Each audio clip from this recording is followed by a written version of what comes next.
Clarence Thomas is not just another justice in this story. He is the pressure point. One of the most influential conservative justices in modern American history. A justice whose originalist vision helped reshape the Supreme Court. But also a justice at the center of some of the court's most serious public trust questions. And that distinction matters. This is not a claim of proven bribery. This is not a criminal verdict. This is not about declaring guilt where the evidence does not prove it. This is about something different. Public trust. Because the Supreme Court does not run on force. It runs on legitimacy. It runs on the belief that when justices decide cases, they are applying law, not serving patrons.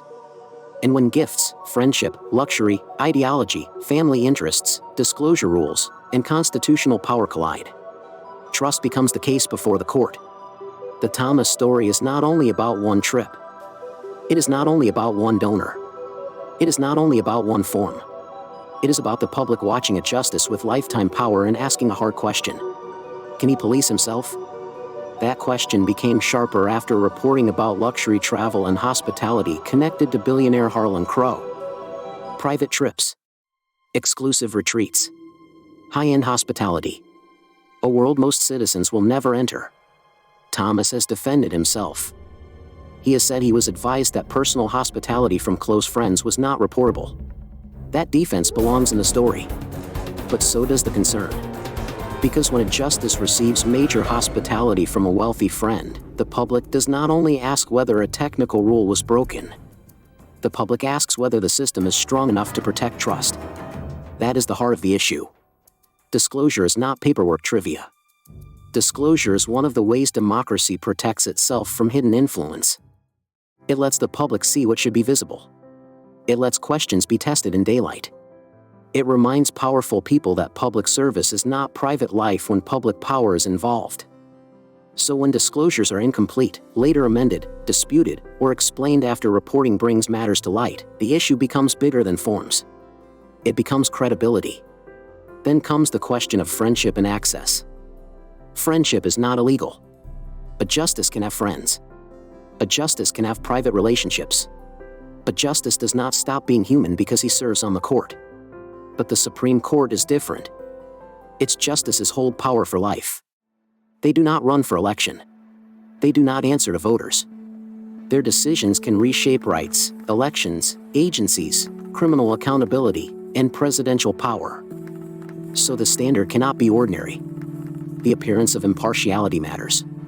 Not because every friendship is corruption, but because public trust weakens when friendship, luxury, and judicial power become impossible to separate in the public mind. That is why the Thomas story cuts so deeply. It asks whether the highest court in America can rely on self-policing when the questions involve the justice himself. There are also family-linked concerns. Reported tuition benefits involving a family member. A real estate transaction. Questions over disclosure, timing, and public explanation. Each issue has its own facts. Each issue needs careful language. But together, they build a larger picture. Not a simple cartoon of corruption. A harder institutional question. How much private benefit can surround public power before confidence begins to break? And then there is recusal. This is where the public trust question becomes even more sensitive.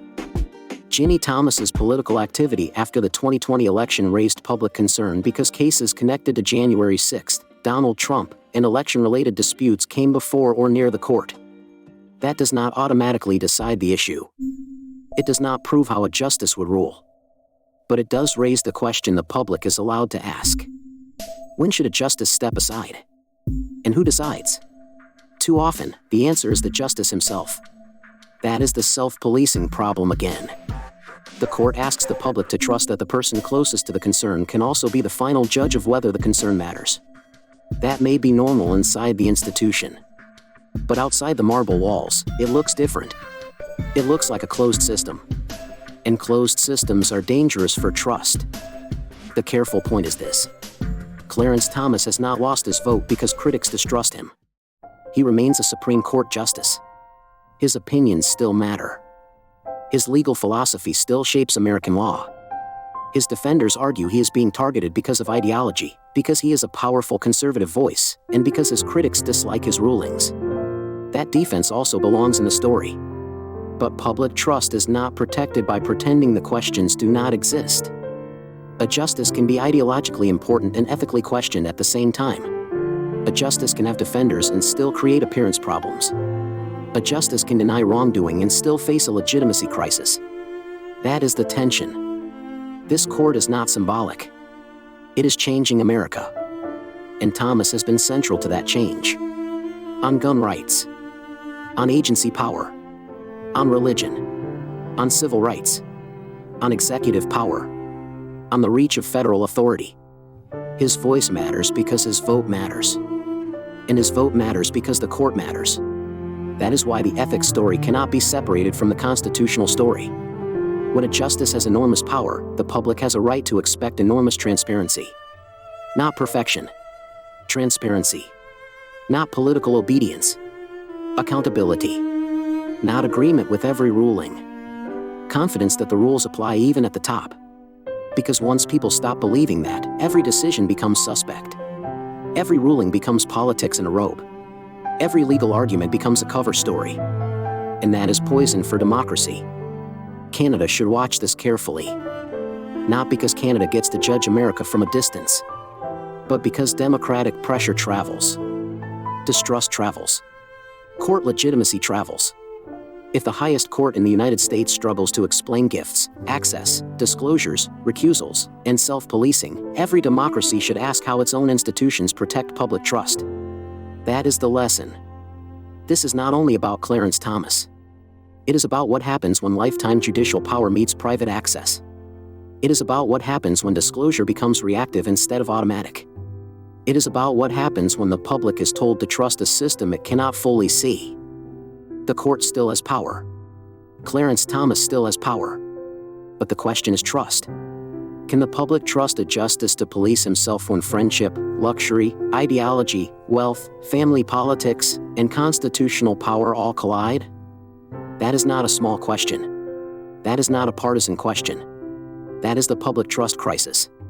And if the court cannot answer it clearly, the crack does not stay around one justice. It spreads to the institution itself. Canada is watching net and so is the world.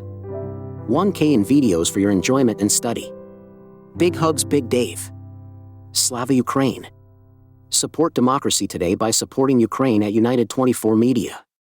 Link in description.